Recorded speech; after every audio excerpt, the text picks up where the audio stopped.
Alright, continuing on in our attempting to understand Albert Pike's Morals and Dogma from Morals and Dogma itself, instead of gossipy talk from either Masons or critics, let's see how he continues on page 13.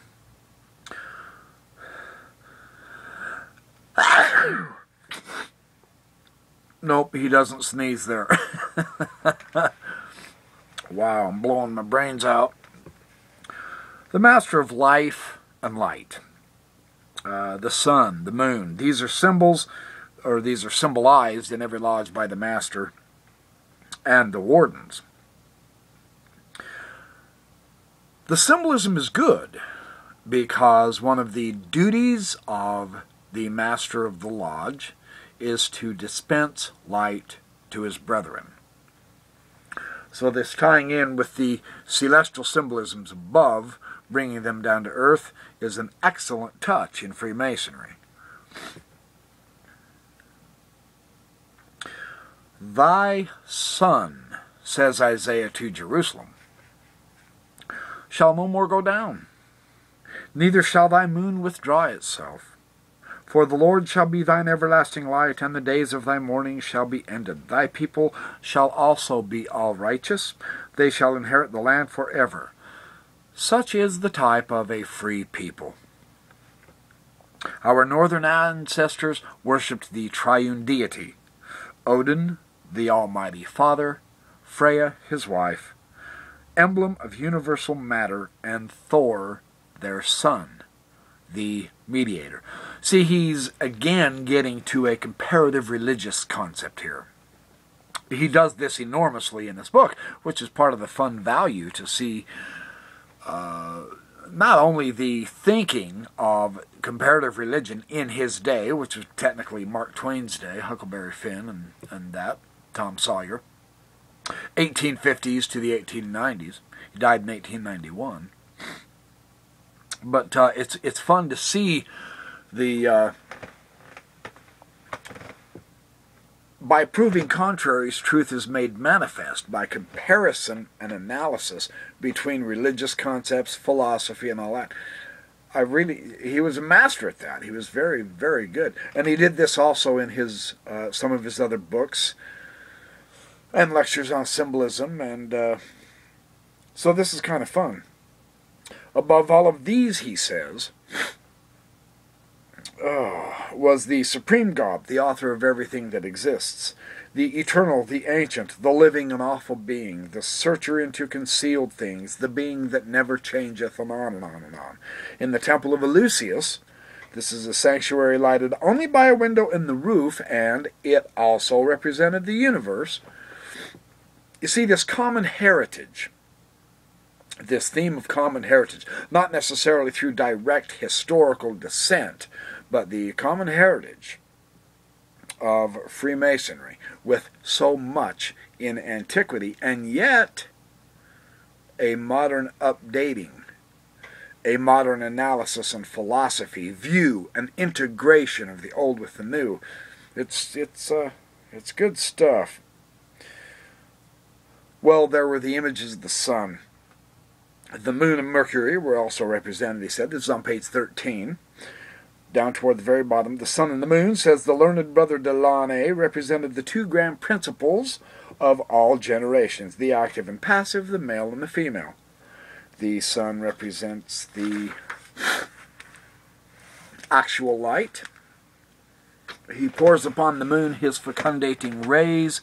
Both shed their light upon their offspring, the blazing star, or Horus, and the three form of the great equilateral triangle, in the center of which is the omnific letter of the Kabbalah, by which creation is said to have been effected.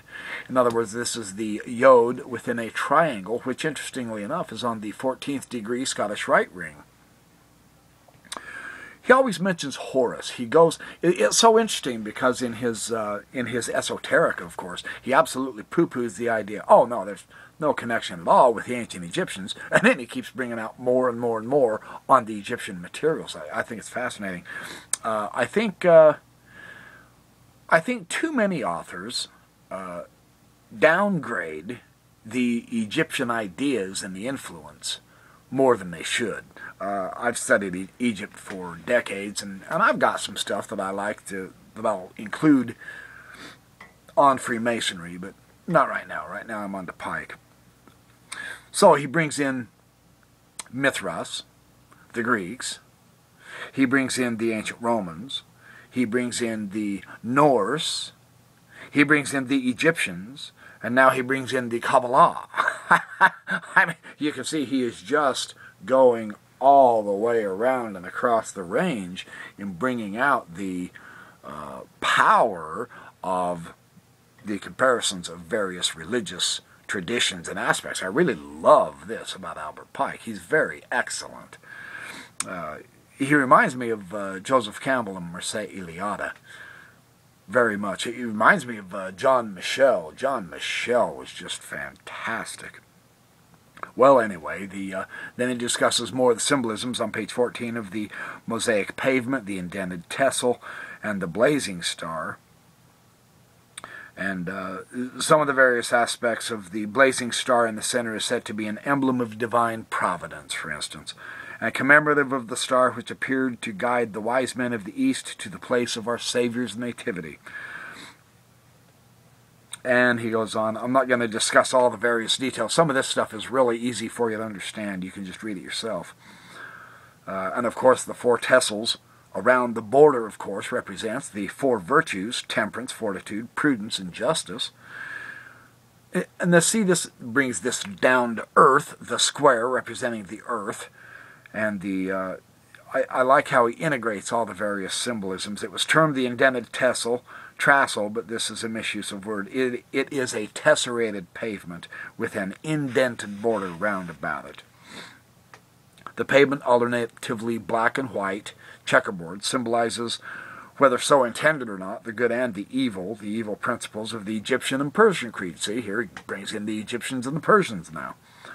It is the warfare of Michael and Satan, of the gods and titans, of Balder and Locke, between light and shadow, which is darkness, day and night, freedom and slavery, religious liberty and the arbitrary dogmas of a church that thinks for its votaries, and whose pontiff claims to be the infallible and the decretals of its councils to constitute a gospel.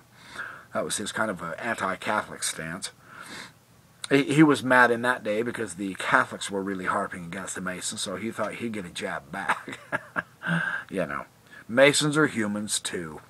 We truly are. So anyway, he goes on to find the blazing star of 5 points, an allusion to divine providence. You know, the critics would say, oh, well, the 5-pointed star is a satanic symbol, therefore Masons worship Satan. You know, they'll come up with all kinds of balderdash ridiculousness like that. No, it is not a satanic symbol in Freemasonry. Anyway, and he says actually all of this symbolism is a modern interpretation anyway, and it misses the point. That's fascinating. Originally, he says it represented Sirius. Now that's interesting. Sirius is a very important star in the ancient Egyptian religion. Or the dog star, the forerunner of the inundation of the Nile, the god Anubis, companion of Isis, in her search for the body of Osiris, her brother and husband. Then it became the image of Horus, the son of Osiris, himself symbolized also by the sun, the author of the seasons, and the god of time, son of Isis, who was the universal nature, himself the primitive material, the primitive matter, inexhaustible source of life, spark of uncreated flower, or of uncreated fire, universal seed of all beings.